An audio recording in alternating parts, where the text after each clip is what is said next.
Bonjour à tous, bienvenue sur Investir en crypto, j'espère que vous allez bien. On va analyser la crypto Elrond qui est très bullish sur du long terme, vous pouvez le voir tout simplement parce qu'on a des points bas qui sont de plus en plus hauts, ça ne s'arrête pas. Pour le moment, on n'a pas cassé cette structure bullish, donc on est toujours dans cette tendance très haussière sur le long terme. Donc je pense que après, à vérifier de toute façon en fonction de ce qui se passera dans les mois à venir, mais qu'on pourrait très bien continuer dans cette tendance haussière. Alors bien sûr, ça s'affaissera, c'est-à-dire que pour le moment, on est très haussier, mais il y a bien un moment où ça va, regardez, hop, là on est en logarithmique, ça nous fera un truc un peu comme ça, vous voyez.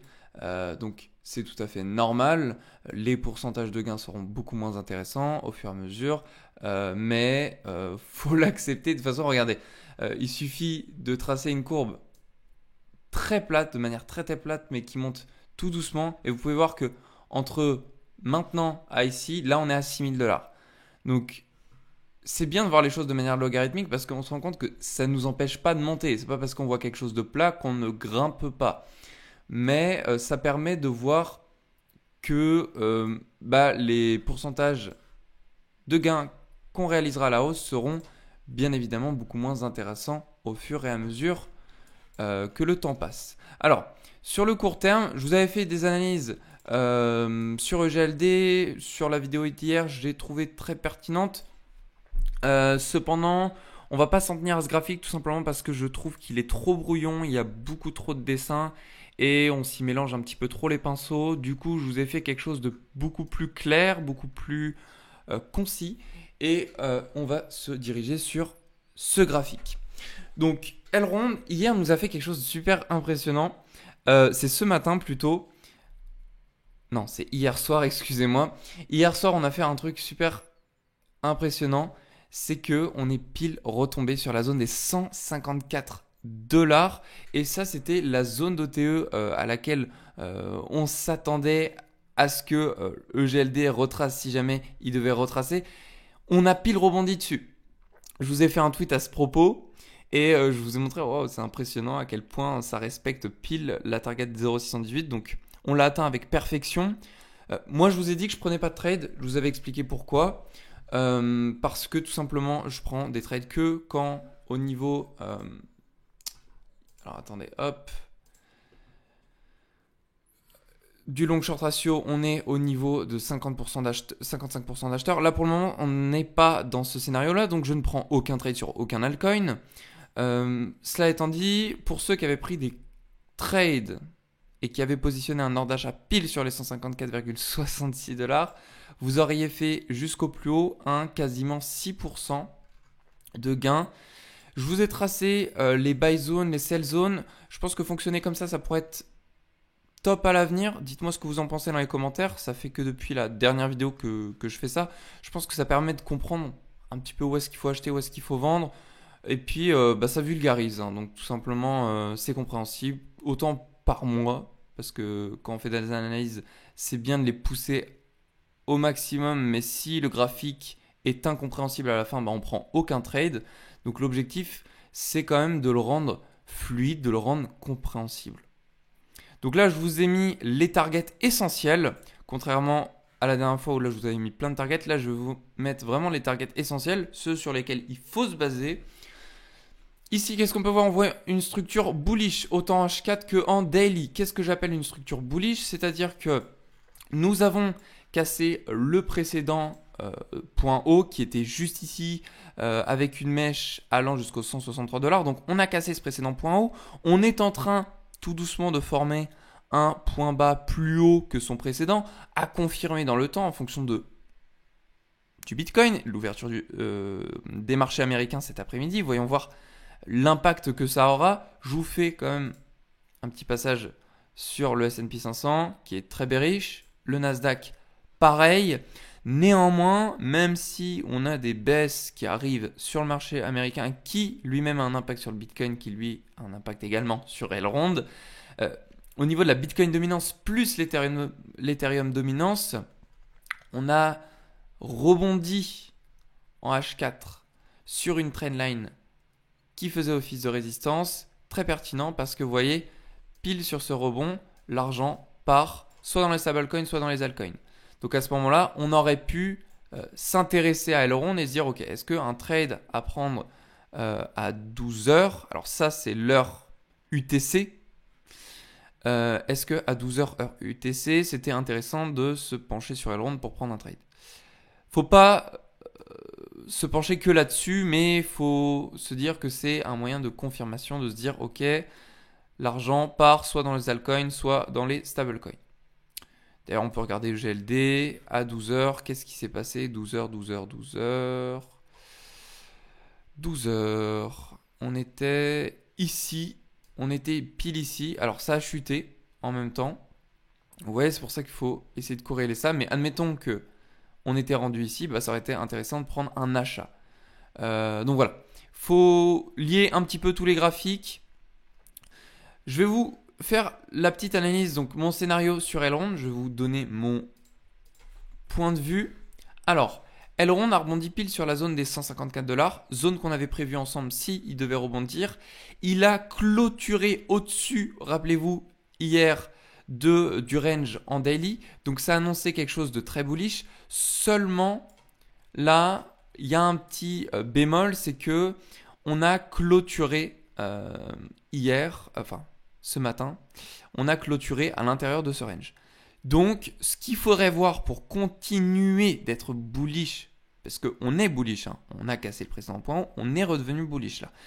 Ce qu'il faut, c'est qu'on puisse sortir de ce range qui est aux 160 $, 160, 161 $, que l'on clôture au-dessus dès ce soir, et à ce moment-là, là c'est super. Pourquoi? Parce que du coup, on aura fait et on aura confirmé un point bas plus haut que son précédent, et puis bah, on aura de très fortes probabilités, comme on clôturera au-dessus des 161 $ qui constituent le haut de ce range, et ben prochaine target 172 $. 172 $ qui correspond à la zone des 0,382 qui est prise entre le point le plus haut, 214 $, au point le plus bas, au 145 $. Cette zone-là, c'est ce qu'on appelle le point d'arrêt, c'est la zone sur laquelle on rebondit avant de repartir plus bas, si c'est une correction haussière pour continuer à s'enfoncer vers le bas. Par contre, si on arrive à clôturer au-dessus des 172 $, c'est la rupture définitive de la tendance haussière et baissière, et on serait donc reparti pour une tendance haussière pour un bon bout de temps. Donc c'est pour ça que là je surveille dans un premier temps la clôture au-dessus des 161, puis la clôture au-dessus des 172, et là ce serait génial parce qu'on pourrait se dire qu'on pourrait entamer une nouvelle tendance haussière.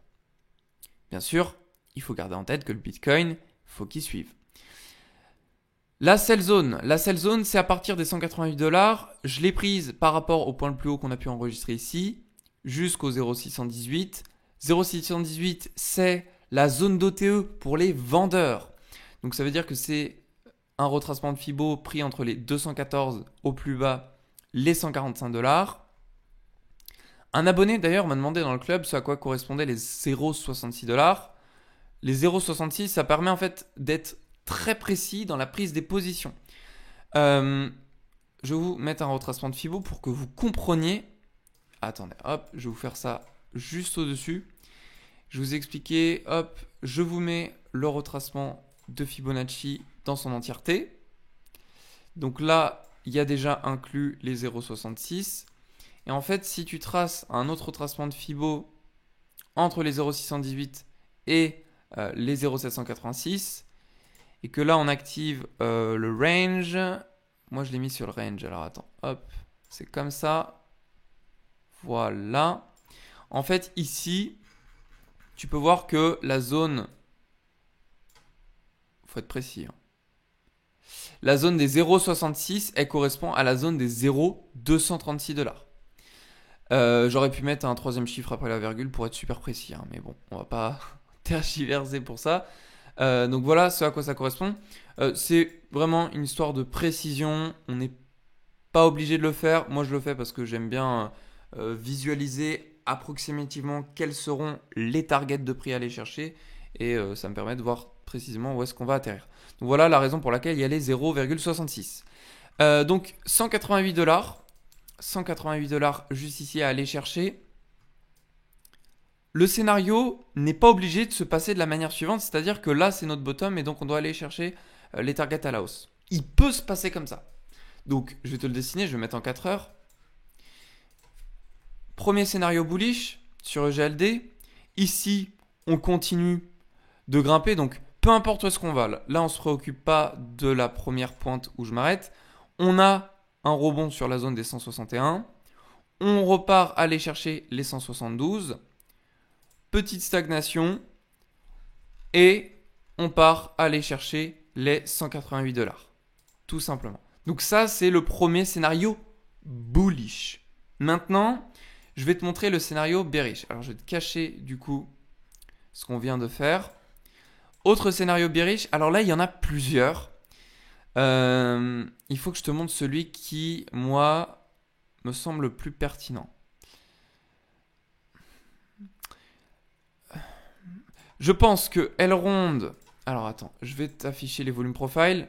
Par rapport au volume profile juste ici, pourrait revenir dans cette zone-là, dans la zone d'order block, ici, donc par rapport à la zone de demande, puis irait repartir dans la zone d'OTE long terme, enfin moyen terme, ici, qui est comprise, j'ai pris le rotation Fibo des $112 au plus haut, les 214, sans compter la mèche qu'on a pu vivre ici. On pourrait avoir une stagnation. À ce moment-là, soit on redevient bullish, soit scénario très bearish, on continue notre descente jusqu'au $145. Voilà. Alors, là, ça fait n'importe quoi. Bon, c'est pas grave. On s'en fiche. Là, ça fait n'importe quoi.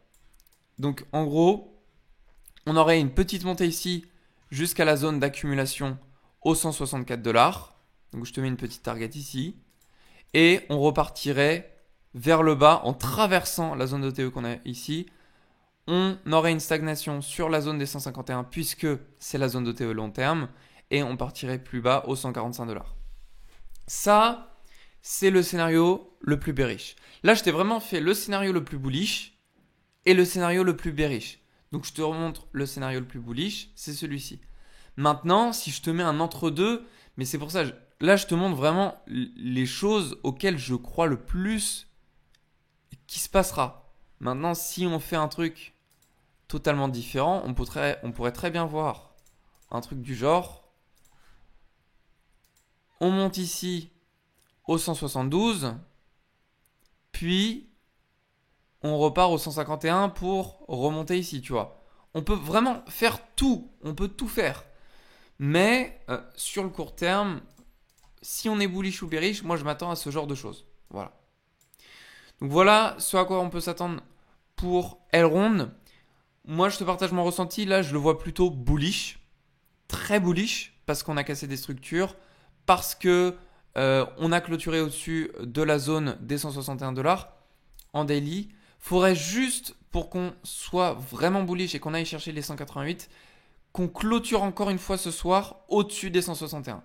Pour pas qu'on reparte dans ce fameux range entre les 161 et les 150. Donc vraiment, prêtez attention à clôturer au-dessus. Si on ne parvient pas à clôturer au-dessus, on est probablement bearish. Et ça, ce sera à cause du Bitcoin. Parce que très sincèrement, moi, je ne vois très certainement pas arriver Elrond au 145 si Bitcoin est bullish. Si Bitcoin est bullish, Elrond c'est tellement bullish comme crypto, je la vois au 188 direct. Donc voilà l'analyse que j'ai pu te partager. Pour ce qui est de mon trade, moi comme je t'ai dit, je te le répète encore une dernière fois, je ne prends pas de trade tant qu'on n'est pas en dessous des 55% au niveau du long short ratio en 1 heure. Tu vois, tu peux mettre en 4 heures, c'est pas pareil, ni en 15 minutes, donc moi je mets en 1 heure. Si on n'est pas en dessous des 55%, je prends pas de position longue.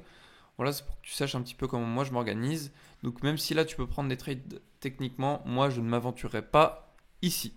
J'espère que cette vidéo t'a plu, qu'elle aura pu t'apporter un maximum de choses. Dis-moi si ça te convient, les sell zones et buy zones. Je pense que c'est plus pédagogique, ça peut être peut-être plus compréhensible, plus vulgarisé. Donc n'hésite pas à me le dire dans les commentaires, ce sera un plaisir de te lire. Je te souhaite à toi une très belle journée et on se retrouve dans une prochaine vidéo.